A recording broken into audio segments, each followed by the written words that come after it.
আসসালামু আলাইকুম। সবাইকে শুভেচ্ছা জানাচ্ছি। মাসুম মাহবুব দেখছেন ওপেন দ্য ইউটিউব চ্যানেল এবং মাসুম মাহবুব ফেসবুক পেজ। আন্তর্জাতিক বিশ্বের বেশ কিছু গুরুত্বপূর্ণ খবর আছে। বলা যায় যে ইরান আমেরিকার মধ্যে আবারও যুদ্ধ শুরু হয়ে গেছে। ঠিক এই ভাষাটাই বলা যেতে পারে। কারণ একে অপরের উপর টার্গেট করে অ্যাটাক করেছে। পাশাপাশি অনেকেই প্রশ্ন করেছেন আজকে বিশ্বকাপে মিশর এবং ইরানের মধ্যকার খেলায় এখানে কি কোনো আন্তর্জাতিক ষড়যন্ত্র আছে কিনা? খেলাটি আমারও দেখার সুযোগ হয়েছে। তবে পুরোটা দেখতে পারিনি। আমি শেষ অর্ধেকটা দেখেছি। আমার কাছেও কিছুটা সন্দেহ লেগেছে। কারণ যখন ৩ জন রেফারি বিষয়টাকে বৈধতা দিল, সাইড রেফারি যখন অফসাইডের কোনো সংকেত দিল না। মূল রেফারিও যখন এটাকে গোল সম্বোধন মানে গোল কনফার্ম করলেন, আমরা দেখলাম মিশর এটাকে নিয়ে বেশ প্রতিবাদ জানিয়ে শেষ পর্যন্ত ভিআর পদ্ধতিতে এসে অফসাইডের ঘোষণা আনলো। ইরান যে উদযাপনটা করছিল সেই উদযাপনটাকে একেবারে মাটি করে দিয়েছে। খুব আহত হয়েছি, ব্যথিত হয়েছি, কষ্ট পেয়েছি। শেষে যে পিকচারটিকে আর্টিফিশিয়াল ইন্টেলিজেন্স এর সহযোগিতায় অর্থাৎ খেলার দৃশ্যায়নটাকে যেই গ্রাফিক্স বা ভিজিআরডির মাধ্যমে যে পিকচারটিকে শনাক্ত করা হয়েছে, কয়েক সেমি আমরা যারা কাজ করি কারণ ১০০ টা ২০০ টা বলে না? ১ ইঞ্চি ১.৫ ইঞ্চি এইটুকুকে মার্ক করে এটাকে অফসাইড ধরা হয়েছে। অথচ বিশ্বকাপের এই ম্যাচে এরকম ভুরি, ভুরি গোলকে গোল হিসেবে কনফার্ম করা হয়েছে। কেন যেন মনে হয় যে ইরানকে পরাজিত করার জন্য উপর থেকে কোনো বড় নির্দেশনা ছিল। যে গোলটা ৯০ মিনিটে একদম খেলার শেষ মিনিটে ৯২ মিনিট বলা যায়। ৯০ মিনিট শেষ হয়ে প্রায় ২ মিনিট অতিক্রম করে বা ২.৫ মিনিট অতিক্রম করে ৯০ মিনিটের শেষ ২.৫ মিনিট অতিরিক্ত মানে ৫ মিনিটের বা ৭ মিনিটের ২.৫ মিনিট শেষ। সেই সময়টিতে এসে ইরান একটা দুর্দান্ত গোল দেয়। ঠিক ডি বক্সের মধ্যে এলোমেলো একটা পাসিং চলে। সেখানে দেখা যাচ্ছে বারবারই যখন গোল পজিশনটা যখন গোলটা দেয়া হয় ইরানের পক্ষ থেকে, তখন ডি বক্সের মধ্যে ৩ জন মিশরের প্লেয়ার লাল জার্সি পরা তারা ঢুকে পড়ে। কিন্তু কোন সময়টাকে নির্ধারণ করে এটাকে ভিআরে অফসাইড ধরা হয়েছে ঠিক বুঝে উঠতে পারিনি। আমার কাছে যে বিষয়টি মনে হয়েছে, ইরানকে ইচ্ছাকৃত পরাজিত করা হয়েছে এবং পুরো গ্যালারিতে একটা শোকের আবহ দেখলাম। কারণ ইরান এই উদযাপনটা করছিল এবং সাম্প্রতিক সময় আমেরিকা ইসরায়েলকে একটা ভালো ধোলাই দিয়ে ইরান যে বিজয়টা পেয়েছিল, সেজন্য পৃথিবীর বহু দেশের মানুষ ইরানকে ভালোবাসে। ইভেন আমেরিকানরাও ইরানকে ভালোবাসে জানেন আপনি? বিশাল সংখ্যক এবং মাঠে যারা খেলা দেখতে এসছেন, একটা বিশাল ইরানি সমর্থক গ্রুপ।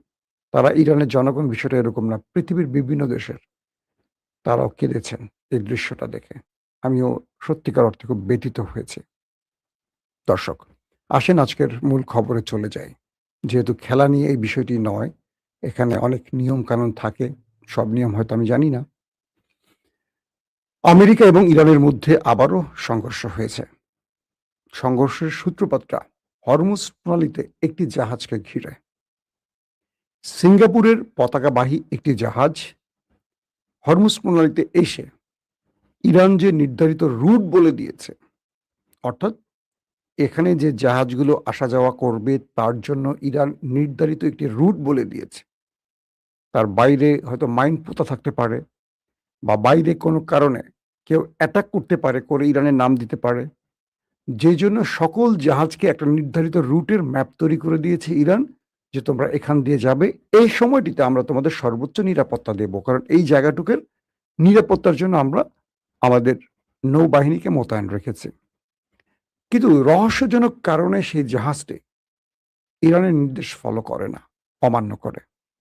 ইরান বারবারই বলে যে মানে ইরান ওই জাহাজটিকে বারবার সংকেত দেয়, "তুমি নির্ধারিত পথে আসো।" জাহাজটি নির্ধারিত পথে না এসে উল্টো পথে আসে। আবারও ইরান সংকেত দেয়, আবারও সেই জাহাজটি সংকেত অমান্য করে। পরপর ৪ বার সেই জাহাজটিকে ইরান সংকেত দেওয়ার পর সেই জাহাজটিতে ড্রোন অ্যাটাক হয়। এখনো ইরান অ্যাডমিট করেনি যে তারা অ্যাটাকটি করেছে। বাট সেই জাহাজটিতে অ্যাটাক হয়। তবে ইরানের কয়েকটি গণমাধ্যম দাবি করেছে এটি ফলস ফ্ল্যাগ অপারেশন। অর্থাৎ আমেরিকা এই যুদ্ধে বা আমেরিকার কোনো ইন্ধনদাতারা সেই জাহাজটিতে ড্রোন অ্যাটাক করে একটা যুদ্ধ পরিস্থিতি তৈরিতে এই ফলস ফ্ল্যাগ অপারেশন করে থাকতে পারে। যখনই জাহাজটিতে অ্যাটাক হয়, সেই জাহাজটির পক্ষ থেকে আমেরিকাকে জানানো হয় যে আমাদের উপর অ্যাটাক হয়েছে। খুব আশ্চর্যজনক একটা বিষয়, জাহাজটি মার্কিন জাহাজ নয়, এটি সিঙ্গাপুরের জাহাজ। তো সিঙ্গাপুরের জাহাজে আক্রমণের সঙ্গে সঙ্গে সিরি জেলাতে, অর্থাৎ ইরানের বন্দরের কাছাকাছি যেই অঞ্চল, তার মধ্যে সিরি নামক একটি জায়গা আছে, সেখানে ড্রোন এবং মিসাইল দিয়ে আমেরিকা ইরানের মধ্যে রাডার সিস্টেম শুরু করে কয়েকটি জায়গায় অ্যাটাক চালায়। যখনই এই অ্যাটাকটা চালানো হয়, পাল্টা আমেরিকা মার্কিন ঘাঁটি লক্ষ্য করে ৩টি দেশে আবার ড্রোন এবং মিসাইল দিয়ে হামলা চালায়। দুটো প্রশ্ন উঠে আসতে পারে এখানে। এক, যে সিঙ্গাপুরের জাহাজটিতে ড্রোন অ্যাটাকটি এখনো কনফার্ম নয় কারা করেছে, কারণ আমেরিকা ইরানকে দায়ী করলে ইরান বলেনি যে তারা এটি করেছে। এবং এত দ্রুত রিয়েক্টটা আমেরিকা কেন করলো? তার মানে কি আমেরিকা এরকম কিছুর একটা অপেক্ষা ছিল?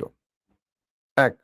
২ নম্বর, যদি হরমুজের ড্রোন অ্যাটাক হয়, তাহলে সিরির রাডার সিস্টেম কিংবা ইরানের আরো কয়েকটি গুরুত্বপূর্ণ সামরিক টার্গেট বা পোস্টকে টার্গেট করলো কেন মার্কিন ড্রোন এবং যুদ্ধ বিমান? এবং একাধিক স্পটে অ্যাটাক করেছে, যদিও ইরান বলছে যে তারা প্রতিটা অ্যাটাক প্রতিহত করেছে। ইরান বলছে মার্কিন এই অ্যাটাকগুলো তারা প্রতিহত করেছে, তাদের বড় কোনো ক্ষতি হয়নি। পাশাপাশি ইরান সঙ্গে সঙ্গে মার্কিন মধ্যপ্রাচ্যে থাকা মার্কিন যে ঘাঁটি রয়েছে, সেই ঘাঁটিগুলোতে বড়সড় মিসাইলের ঝড় বইয়ে দেয়। কিছু কিছু মাধ্যম বলছে যে ইরানে যে অ্যাটাক হয়েছে, ইরান যে প্রতিহত করেছে, পাল্টা আমেরিকার উপর যে অ্যাটাক হয়েছে সেটা খুব বড় সড়ো না, কেউ বলছে। আবার কেউ বলছে না, বড় সড়ো করেছে, কিন্তু আমেরিকানরা স্বীকার করছে না। আমেরিকারা পূর্বেও স্বীকার করেনি, এখনো করছে না। তার মানে দুপক্ষের মধ্যে আবারও ড্রোন এবং মিসাইলের মাধ্যমে হামলা, পাল্টা হামলার ঘটনা ঘটে গেল। এবং আমেরিকার যে ঘাঁটিগুলোকে টার্গেট করা হলো, তার ক্ষয়ক্ষতির খবর এখন আমাদের হাতে আসেনি, পরক্ষণে হয়তো আমরা জানাতে পারবো। ২ নম্বর, যখন ইরানে আমেরিকা অ্যাটাক করে বসে, তখন দ্রুত দোহা, অর্থাৎ কাতারের রাজধানী, ইরানকে অনুরোধ করে, প্লিজ তোমরা পাল্টা জবাব দিও না, আমরা আমেরিকার সাথে কথা বলছি, বিষয়টা বোঝার চেষ্টা করছি। ইরান দোহার কথা শুনল না, সঙ্গে সঙ্গে মার্কিন ঘাঁটিকে হিট করে আক্রমণ চালালো। যখনই মার্কিন ঘাঁটিতে আমেরিকার ঘাঁটিতে অ্যাটাক হয়ে গেল, তখন দোহা মানে কাতার আবারও আমেরিকাকে নক দিল, প্লিজ তোমরা ইরানকে পাল্টা অ্যাটাক করো না। এটা করে আবারও মধ্যপ্রাচ্য উত্তপ্ত হবে, আবারও শান্তি চুক্তি ব্যাহত হবে। এটার তদন্ত করে আসল খবরটা আমরা জানার চেষ্টা করছি। অর্থাৎ কাতার, সৌদি আরব, এই দেশগুলো দ্রুত মাঠে সরব হয় এবং এদের সরবতার ফলে বা এরা যে কোনোভাবে দ্রুত পদক্ষেপ নেওয়ার ফলে আমেরিকা ইরান কিছুটা স্থিমিত বা ঠান্ডা হয়ে যায়। অর্থাৎ মার্কিন ঘাঁটিতে অ্যাটাকের পর আমেরিকানরা এখন পর্যন্ত ইরানের ঘাঁটিতে অ্যাটাক করেনি বলে জানে। পরক্ষণে কি করবে সেটা হয়তো জানা যাবে। সেনকম, মার্কিন যুক্তরাষ্ট্রের যেটা সেন্ট্রাল কমান্ড, সেনকম বলছে তারা আত্মরক্ষামূলক অ্যাটাক চালিয়েছে, কারণ ইরান হরমুজে আন্তর্জাতিক জাহাজে অ্যাটাক করেছে। প্রশ্ন হলো, এই আত্মরক্ষার জন্য আমেরিকার কতদিন ইরানের আশপাশে ঢুকে শান্তিকে ব্যাহত করবে, কিংবা কারণ ছাড়া, প্রমাণ ছাড়া, তদন্ত ছাড়া ইরানকে দোষী করে এই পাল্টা জবাব দেবে? আবার ইরান বা কতদিন মার্কিন ঘাঁটিগুলোকে এভাবে টার্গেট করতে থাকবে, নাকি এভাবেই আবার একটা যুদ্ধের প্রস্তুতি বা মহড়া শুরু হয়ে যাবে? মূল বিষয়টা হলো, মধ্যপ্রাচ্যে ইসরায়েল ব্যর্থ হয়ে গেছে। মধ্যপ্রাচ্যে ইসরায়েলের স্বপ্ন ধ্বংস হয়ে গেছে, কারণ এই অঞ্চলে এতদিন ধরে, কয়েক যুগ ধরে ইসরায়েল যে স্বপ্ন তৈরি করেছিল, সেই স্বপ্নটা মোটামুটি ইরান ধ্বংস করে দিয়েছে। পাশাপাশি আরবের মধ্য থেকে আস্তে আস্তে আওয়াজ উঠছে, কারণ ইরান সাম্প্রতিক সময় একটা জোরালো বক্তব্য দিয়েছে, দেখেছেন আপনারা। সেখানে তারা বলছে যে তারা একটি মুসলিম সামরিক জোট তৈরি করতে চায় এবং এটির জন্য দ্রুত সৌদি আরব বা ইরানের কোনো একটি জায়গায় একটি বিশাল কনফারেন্সের আয়োজন করা হবে। সেখানে প্রত্যেকটি মুসলিম দেশ থাকবে, সেই মুসলিম দেশগুলো সম্মিলিতভাবে একটি সামরিক জোট গঠন করবে। এটা মুসলমানদের অস্তিত্বের রক্ষা। ইরান খুব মানে দ্রুত এই কাজটি করার চেষ্টা করছে।